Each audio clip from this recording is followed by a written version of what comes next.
It's been a journey, but it's relatively straightforward. Keep your head down and just do the job. We don't want to do what other people are doing because there's no money in that. Gift City is a wonderful idea.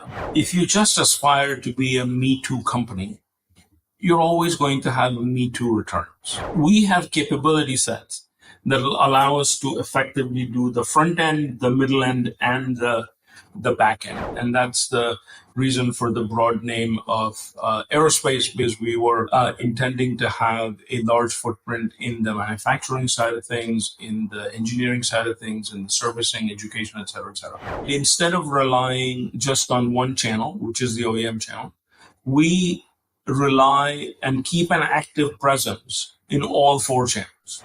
Once we say that we're going to do it, we're going to do it. Meaning there's no crazy surprises, there's no weird U-turns, there's nothing like that. India is a full democracy. And if you look at the core numbers for India, they're just staggering. Whilst on the face of it, leasing looks easy, land and whatever. It's not. Yeah, ask anything. If I don't want to answer, I will say I can't. Hello and welcome to the Flight Path with me, Alok.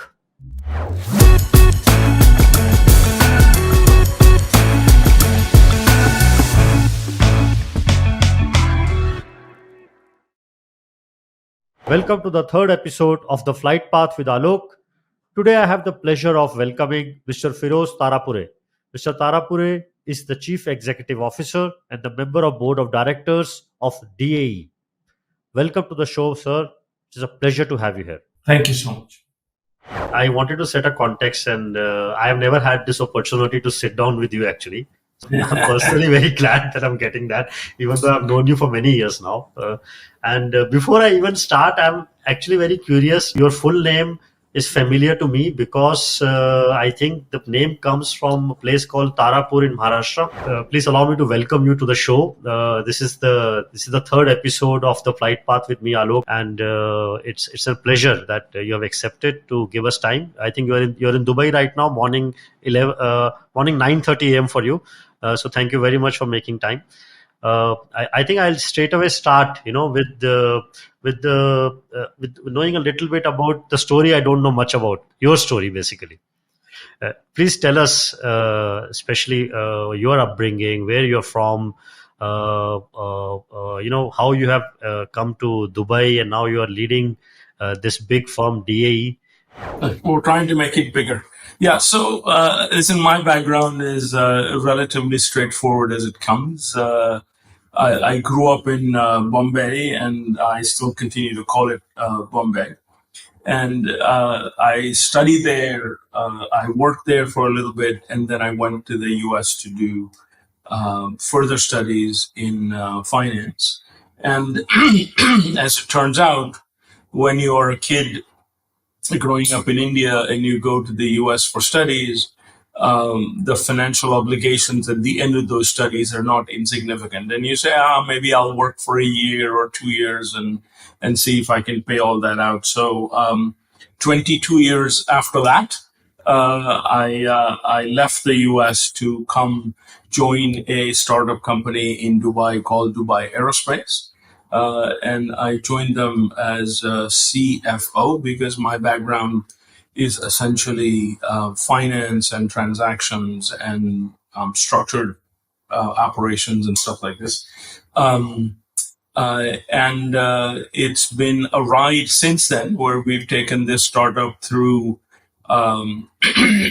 global financial crisis where there were things that we had to worry about that were not in the original business plan, but we dealt with those. And then today, we are kind of what we are. So it's been a journey, but it's relatively straightforward. Study work, and here we are. Okay, you have kind of oversimplified it. But okay, I'll take that. That is at least gives me some insight, And now what I understand is Dubai Aerospace is a very interesting company because Dubai Aerospace is not just a lessor. As a group, DAE Capital obviously it's a big lessor, but you also have DAE Engineering. And it's a very interesting combination. I think possibly the only lessor I know of who is having this interesting mix of a MRO and a capital provider leasing company at the same time. How is that come about? And I was wondering, from a business model point of view, what is the thinking behind this, and how do you see it drives value? Yeah. So to understand that, we have to take two steps back. As you can surmise from the name of our company, it says Dubai Aerospace. It doesn't say Dubai Leasing, Dubai Aviation Leasing, Dubai Aircraft Leasing, or whatever. And when we started out life, the mandate was to establish a footprint in 6 different verticals within the aviation space. And that's the reason for the broad name of aerospace, because we were intending to have a large footprint in the manufacturing side of things, in the engineering side of things, in the servicing, education, et cetera, et cetera.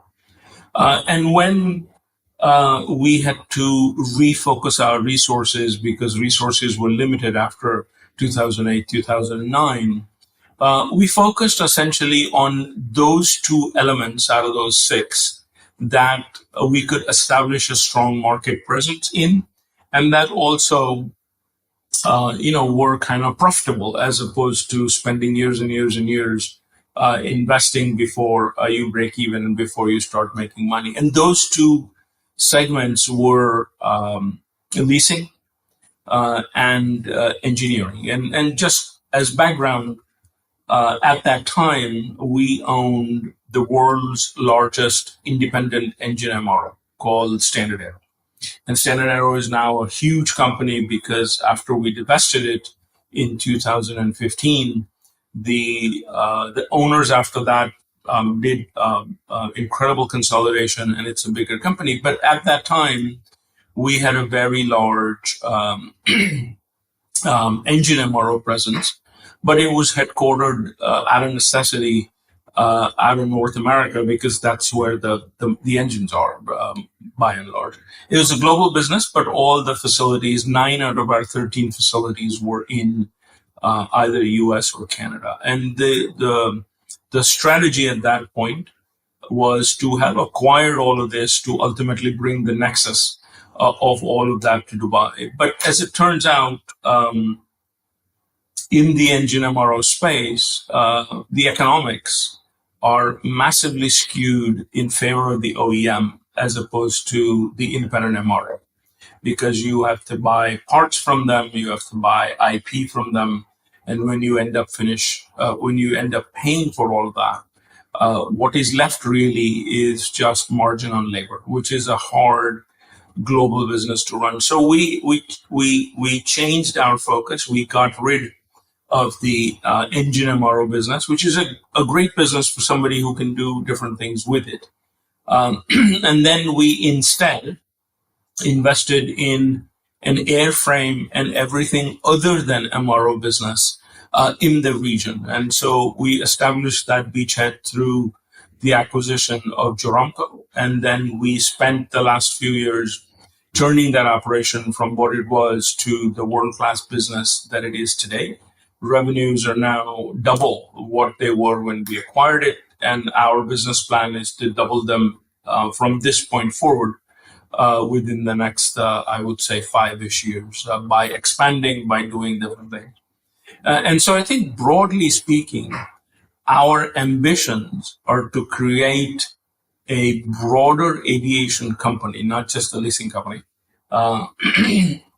predominantly in the region. When you look at everything other than leasing, leasing is a global business. You can't be a regional lessor. It doesn't make any sense because these are mobile assets. We can globally move them around. But on other stuff, for example, Joramco is one of the leading MROs in the region.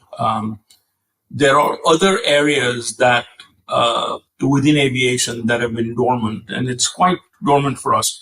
And it's quite likely, quite possible, that as we think now about next steps, that we might acquire something that fits with what we do and what our overall aspirations are, and consistent with the developments in the industry. So if you think about technology, if you think about the momentum around what's going on with decarbonization, if you think then about what aviation needs at the vector of all of those things, there are opportunities that we might consider. So think of us not just as a lessor, although we're a very large top 10 lessor, as a broader aviation company.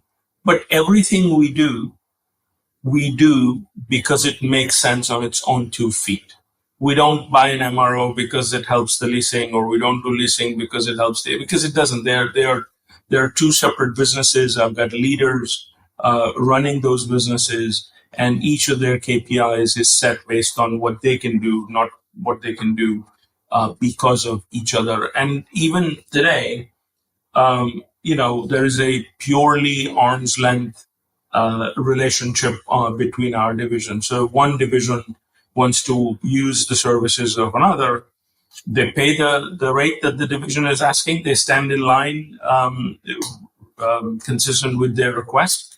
And that's kind of how it works. So, sir, the other question I have from a aircraft leasing perspective, as a business, as aircraft leasing is evolving, so you are a unique lessor in terms of your geographical location and your ability to, I think, deploy capital and assets in a large part of Middle East. But also you have this big unit now.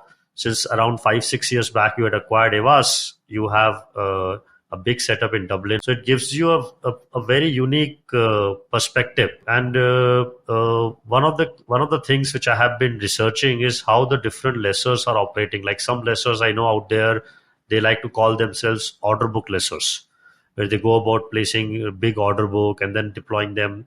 SLB is not typically a model for them. I believe DAE is doing kind of both. DAE Capital, I mean, they're doing order booking, but they're also doing time to time SLB leasing, right? I was just hoping to get a perspective from you, and this is purely an academic question, as to what are the merits, how you think these models work, and what works possibly best for DAE and why. Yeah. So I'll describe to you kind of what we are doing as a way to answering kind of what models work for us and why this versus something else, right? And so first of all, if you just aspire to be a Me Too company, you're always going to have Me Too returns. That those are never enough. Those are never adequate. So when you ask yourself the question, kind of, what do you do differently? Why do you do it differently? For us, there are 2 or 3 things. One is we have created a model that allows us to serve multiple masters. So because each master cannot do everything in the universe. And what I mean by that is that when I take my own capital and acquire assets, we have a very tightly defined envelope of what we will buy. This kind of asset, this kind of lessee, this kind of structure, this kind of return, this kind of that, this kind of that. And so if you imagine that this is the space in which we operate, our envelope is maybe like this. But that means we're not able to play in all the other stuff. But there are dozens of people who say, I don't want to play here. I actually want to play here. I want to play here. I want to play here. And the model that we have created is a capability set, our platform, that can serve multiple masters, that can say, without prejudice, without bias, to say this is good or this is bad or this is preferred and this is not preferred, we can deliver returns to those people who only want to buy, say, brand new aircraft on lease to Delta Airlines or British Airways or Qantas or something like that. We can provide adequate returns to people who only want to buy assets between 12 and 18 years and manage the grease part of the asset, which is actually very profitable. But we have capability sets that will allow us to effectively do the front end, the middle end, and the the back end. And so one element of our business model is to have deferring elements of capital or deferring pockets of capital that allow our platform to punch way above its weight class. And that's very different because, and we're developing that slowly. We're not there yet. We still have many pockets to fill. But within that, when we look at our own capital, but also managed capital, one of the things that we find is that because this is a cyclical business, the attractiveness is different at different times. Being wedded to one origination channel is not the greatest thing because all origination channels produce different returns depending upon what part of the cycle that you're in. Today, one can argue that if you have an amazing order book position along with the shortage that we see in the planes, those are amazing returns that people are producing on that sort of distribution. But what we have done, but that's not always the case because when it's the opposite, you're effectively taking a $40,000, $50,000 discount just to get the plane off the books, if you will. So what we have done is that we have said that instead of relying just on one channel, which is the OEM channel, we rely and keep an active presence in all four channels. So we do OEM, SLBs, trading, which is just bilateral from other counterparties, and for M&A. And if you look at how we've done, in 2017, we bought AWAS. In 2022, we bought Sky.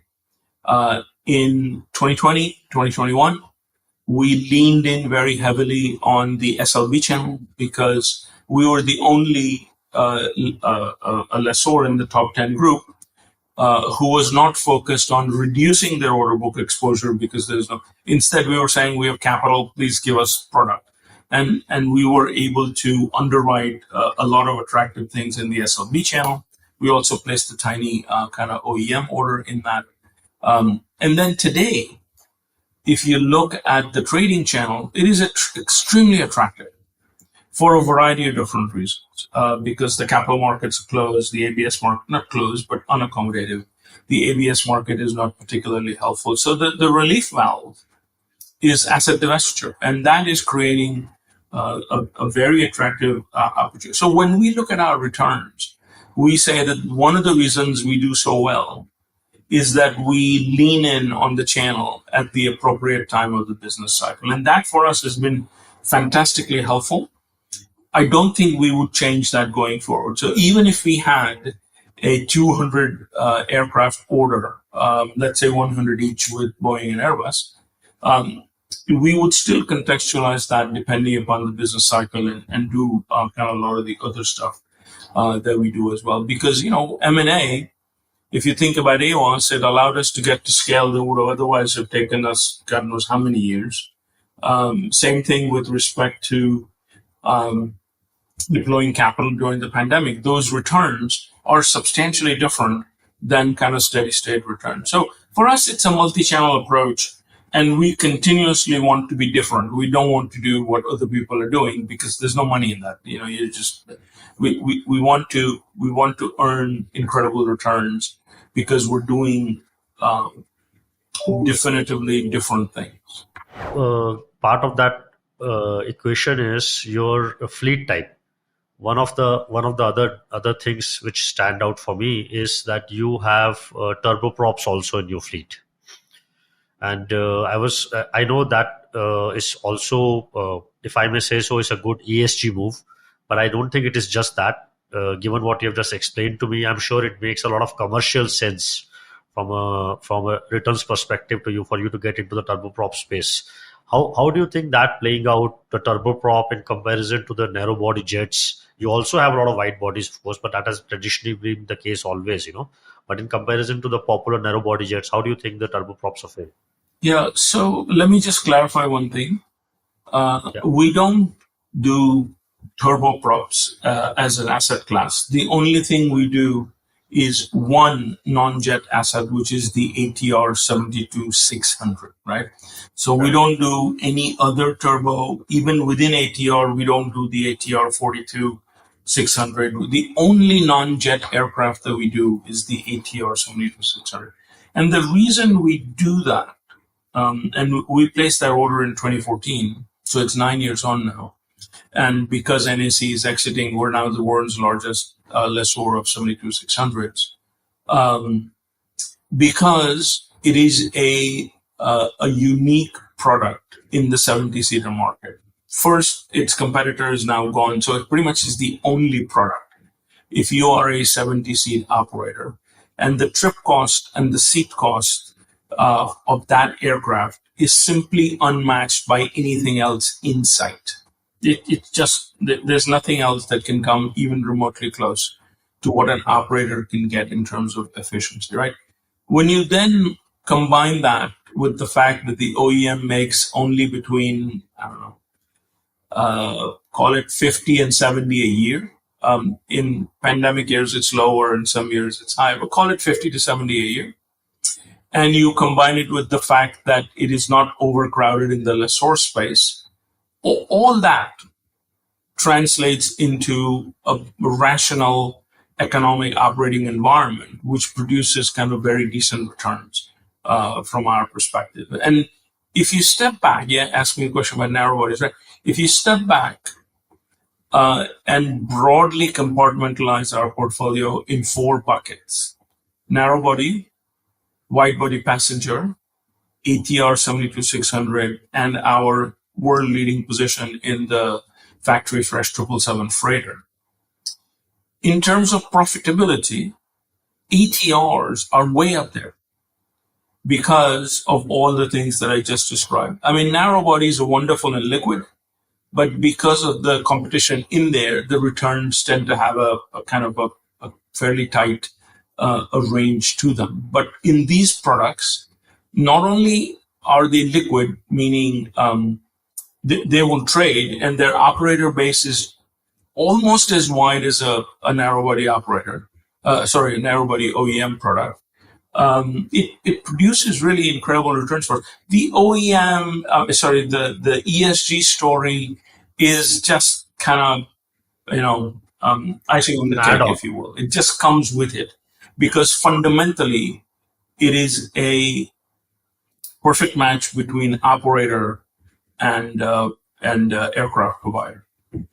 One of the other things which you have also mentioned now in your answer, the last question, is about the pandemic and the effects of it. I was wondering that from a corporate business perspective, has there been any changes?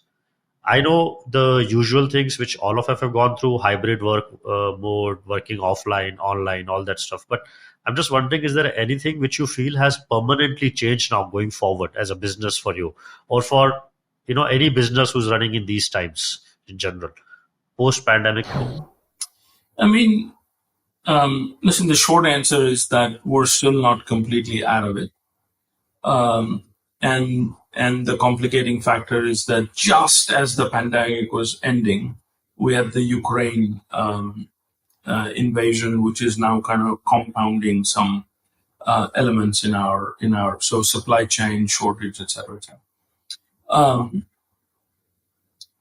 From our standpoint, when you take a longer term historical kind of view of what our industry has gone through. So if you think back to the 70s and the oil shock and subsequent shocks, whether it's SARS or whether it's World Trade Center, aviation in particular, or whether it's some other financial crisis after that, right when it happens and right after it happens, you always feel that you're in the middle of a structural change.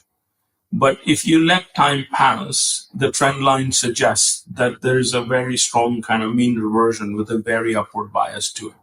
So whilst we saw everyone make incredibly fast, incredibly nimble adjustments to what they had to do to survive and to prosper, I believe that all of those were in response to an environment that is steadily becoming an environment that's kind of, yeah, we had a pandemic, just like SARS was a big thing, and all of the other stuff that seemed, nobody had flown two commercial airliners and brought down two skyscrapers before.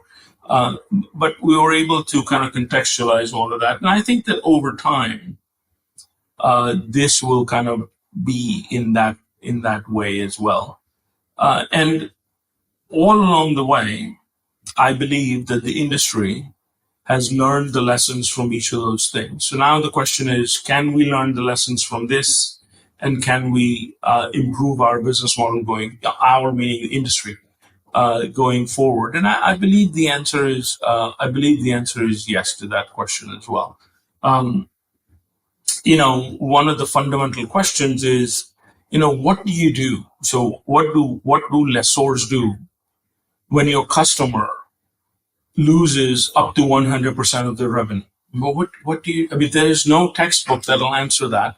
So in each case, I think but there are extremely valuable lessons that we can learn from the last 36 months that we can then incorporate into decisions that we make going forward. One of them, for example, is that all governments don't behave in the same way. When the sun is shining, lovely, but when the sun is not shining, they behave like they're non-governmental entities, which is a useful differentiator in our credit models going forward. Right, that is okay. I was actually going to ask you to illustrate what you just explained with an example, and you've actually given a very good example already. Just don't ask me to name the government. No, I'm not going to. So I do enough business now worldwide to understand that, not to ask that question. How do you see now next 5 to 10 years panning out from an industry forecast? And I think this question I'm actually more targeting to the audience back home where I am right now. Because in India, there is a lot of interest now in this part of the industry.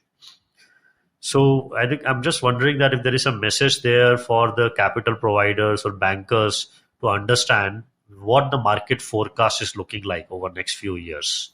Yeah. Okay. Well, that's, so as you know, India is not only the fastest growing market, but as we look out at the next, I believe, 5-ish years, India is solidly projected to become the number 3 market in the world. So US, China, India, or China, US, India, whichever way you want to think about it.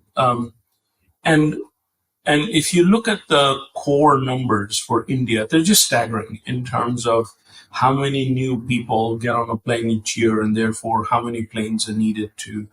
And so this is not an easy one, but I was just presenting at an industry event in New Delhi last month, where the civil aviation minister and some other government officials were there as well. And we were very encouraged to see the policy support that the sector is getting in terms of infrastructure investment, in terms of promoting smaller cities, the last mile connectivity, if you will, in aviation, and also the streamlining of provisions to kind of the major airlines out there.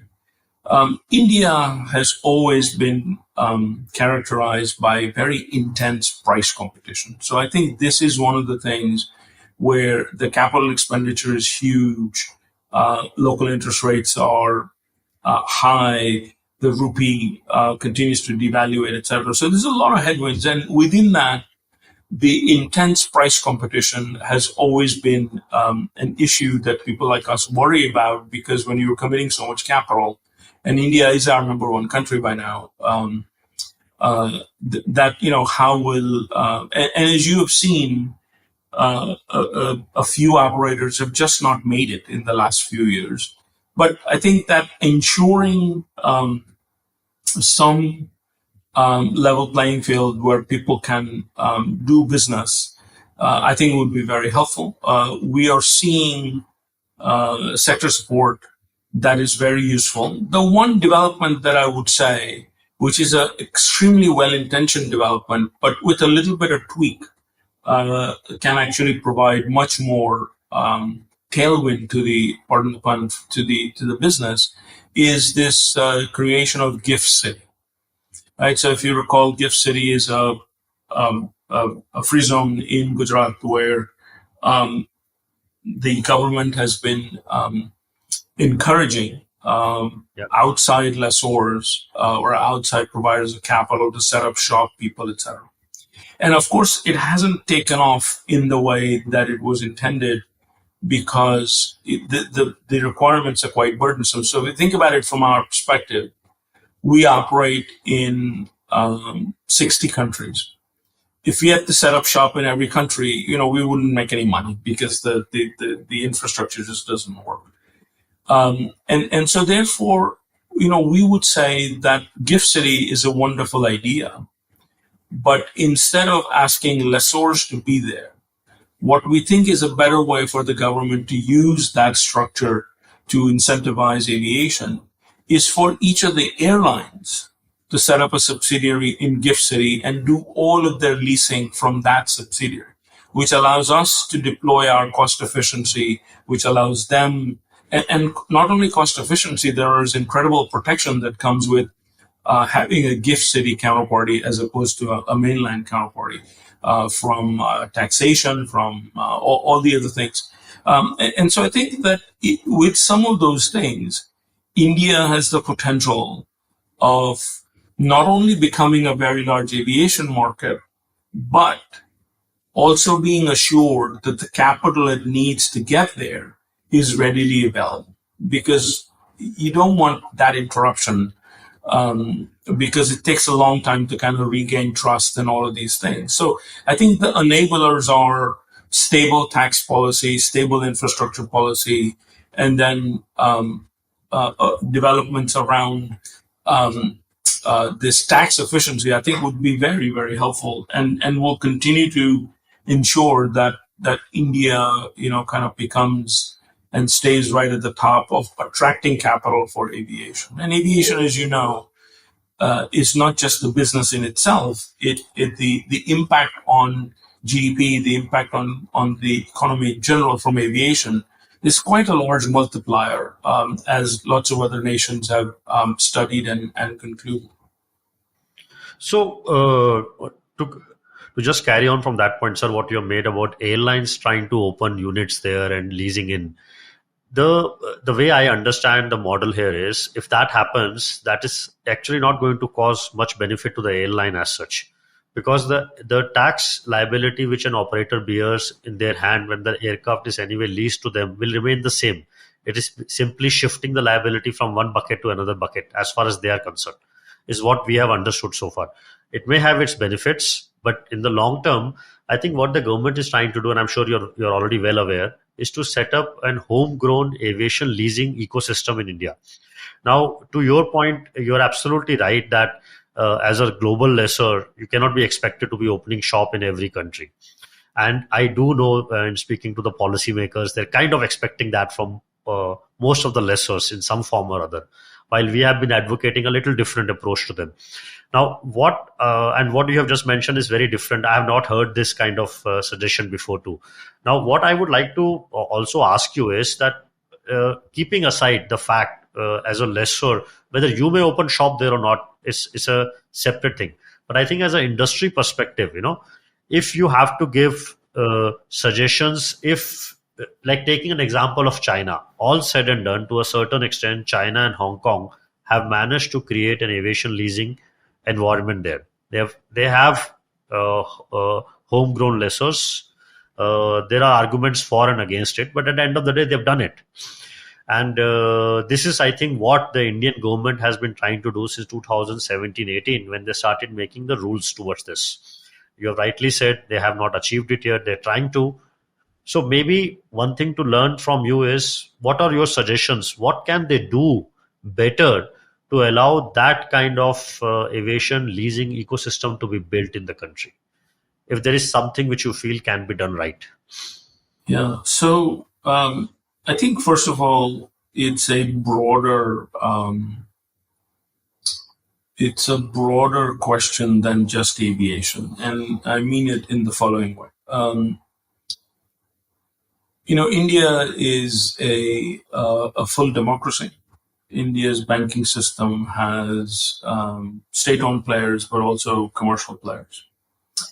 And India is at a different stage of economic development than China. Think about infrastructure, think about other things, whatever.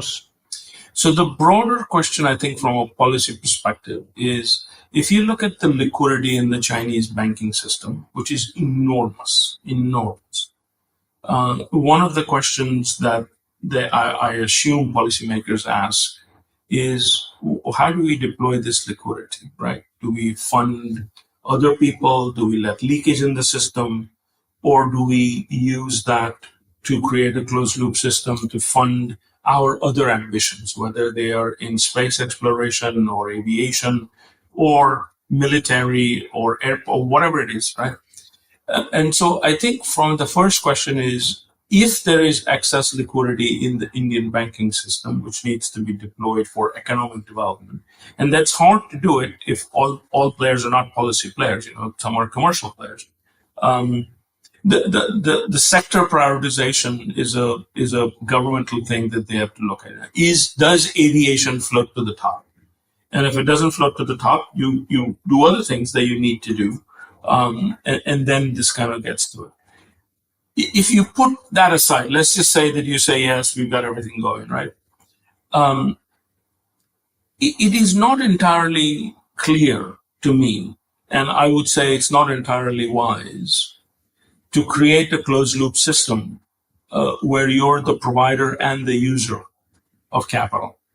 Because otherwise you're just kind of commingling the issues, for example. Are you better off using other people's cheaper cost of capital, because rates elsewhere are different, your rupee is depreciating, etc., to fuel the growth in aviation? Or are you better using your own liquidity to do that? Or should you use your liquidity for other more important kind of domestic priorities, if you will? I would argue that whilst on the face of it, leasing looks easy, land and whatever, it's not. There is a significant technical body of knowledge that needs to be acquired over time. And then the question is, what mistakes are you willing to tolerate in the meantime? Because no learning experience is free of some stumbles somewhere. And I believe that just takes too long. So from a policy perspective, I would argue that if liquidity is a scarce resource, which I would argue it is, that aviation needs to get that only if it is at the top of the sector. If there are other things that are more important, then those should get that. And because there is such a large global provider base of very inexpensive capital relative to domestic cost, that would be a great way to leverage other people's capital to significantly boost aviation. But it's a policy thing. I mean, it's easy for me to sit here at a desk and give this kind of perspective, but and for policy, people will do different things, meaning they say, okay, 10 years of pain, no problem, because the next 100 years will be better. So I think it comes right down to that kind of thinking.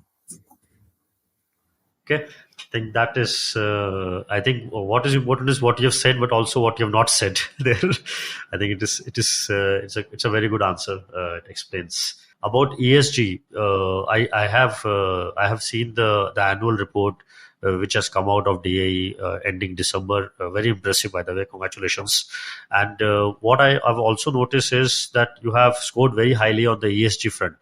One is the front about diversity, of course, women participation, multinationalities, and but my interest is on the E and the front of environment. What I wanted to understand, is there a thought process? I don't know if you can tell me, not tell me, or if is there in the future about looking at any radical moves in terms of investing into the new technologies in transportation space? Because I'm sure, as you were also in San Diego, you would have heard a lot of talk about that recently. about investing into new tech. It's not about just hybrid fuel, electric aircraft, but now there is unmanned vehicles being tested. I'm personally very passionate about that, so I just wanted to understand. So I'm just wondering, is DAE has any thought to do anything radical in that space? The short answer is no. I think that these are very important developments. So when you look at vertical or beta or all of these other things that are going on, either VTOL or CTOL or manned or unmanned, I think those are all things that are important. And but as it turns out, these projects are quite nicely funded through a variety of different investment pools that are more specifically catered to those types of investments anyway. In some cases, like vertical, it's public, but in other cases, so for example, there are large US corporations who have dedicated investment funds for environmental projects, et cetera, et cetera. And so I think for us, investing in something that is this early stage is not the right thing for us to do. One of the investment criteria that we have is that it must have a very clear path to scale. And once these technologies are promising, they don't have a clear path to scale at the moment. And for us, scale is, and so I think we would much rather focus on those technologies that these propositions would use as opposed to the propositions themselves. Right. Okay, short and sweet answer. No, I'll remember that. One of the things I actually like to ask is about sales, but you've already told me in the beginning your background is aviation finance. Finance is your lifeblood, sir. I'm happy to talk about sales or anything else. Yeah, I was hoping to get a couple of insights. One is about salesmanship overall.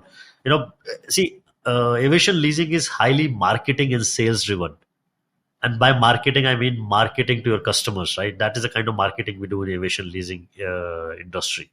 And sales is a big part of it, relationships and how sales. I would like to know your insights on what do you think, if let us say you are hiring or you are looking for people to bring in, or you're looking to, what kind of skill sets would you look for? What do you think counts for good salesmanship? What helps to be a success in this industry in that sense? Yeah, so we have just to put it in perspective, we have about 25 people, just a couple short of that, in our sales organization. So these are front-facing people to our customers. We talk to approximately 200 commercial airlines and approximately 120 of them are our current customers. So it's quite a wide net that we spread. And for us, when we look at success in that side of the business, it really is comes down to a few things. One is, do our salespeople know what they're talking about? Which means, do they have the product knowledge and the knowledge of the how we construct our leasing product to make it efficient for our airline customers to engage into a dialogue? So if not, why do I want to train somebody else? So we look for people who understand the product that we deliver, and that product is both a product like an aircraft and then the leasing tool.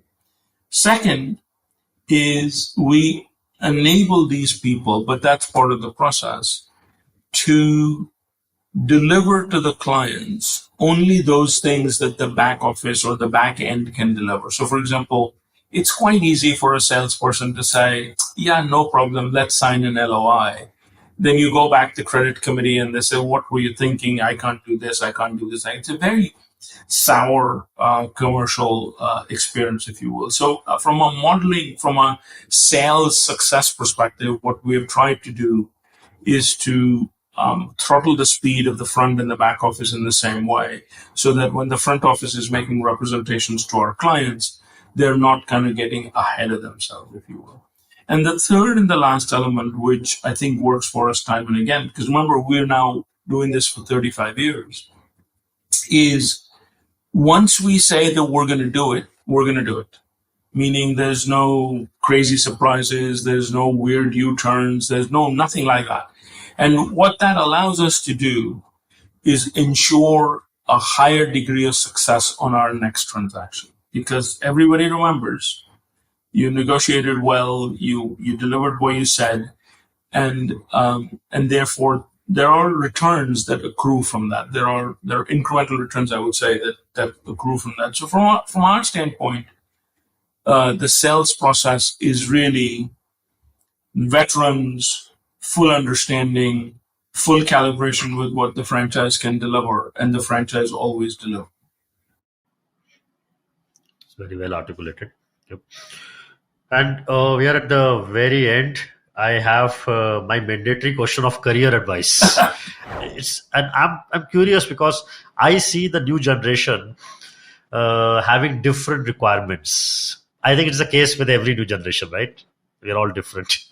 So, what is a career advice you will give? Because this is something which ties into the retainership of staff when you bring them in, how you grow their career, but also what advice you will give somebody who's trying to start their career? Yeah, so listen, for me, it's fairly straightforward because I'm, I kind of like black and white is nice. And so I think when I look at the folks that we have, and we hire every year from the graduate program in Dublin and in Dubai and in other places as well. So we have a very constant supply of fresh talent coming in, and those perspectives are very useful to us as well. And I'll say the same thing that I say to just about anybody who has come in either at that level or who has spent kind of, say, less than 10 years but are interested in doing more.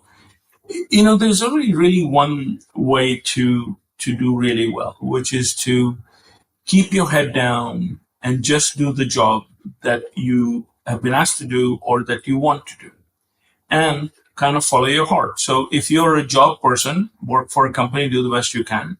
If you're an entrepreneur, forget all that and start the business that you can. Because if you follow your passion, you keep your head down, don't get distracted by what he is doing or she is doing.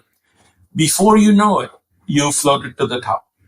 And it just works absolutely kind of without fail, if you will. If you don't like, if you're in it, because, I have a few people who say, oh, well, I love the metal, etc. But then when the work is very different. And if you find that, go do something else. But if you like it, just put your head down, do exactly as people ask you to do, or you want to do more than that. And, it just miraculously a path opens up that has a very nice upward trajectory to it. Excellent advice. Well, thank you very much, sir. I would just like to know, is there any last message you would like to give? Look, the last message that I can give is to point to an example of an entrepreneur who I'm talking to right now, who has grown the business in an amazing way in the last a decade or so, maybe a little bit more. And I would say that if you're looking for an inspiration for a success story, look no further than some of the things that you have done and how you've gotten about doing that. And I think maybe you can do your audience a service by being a guest on your own show, because there's lots of good things they can learn from all the various ways in which you come to the position that you are in today. So listen, congratulations on the incredible empire that you are building, and continued success in doing that. Thank you very much, sir. This is very kind of you. I'm yet to reach a stage to be interviewed, but hopefully soon. Thank you very much. I really appreciate, and I wish you a good day and good weekend ahead. Thank you, Alok. All the best. Once more. Thank you, sir. Thank you. Bye. Thank you for joining me in the third episode of the Flight Path with me, Alok. I hope you enjoyed the show and learned just like I have learned today. And I look forward to hearing back from all of you, and any feedback, Please keep on coming. We have been getting questions and queries and requests for new guests to be hosted in the show. So I'll appreciate if our kind audience continues to do the engagement. Thank you.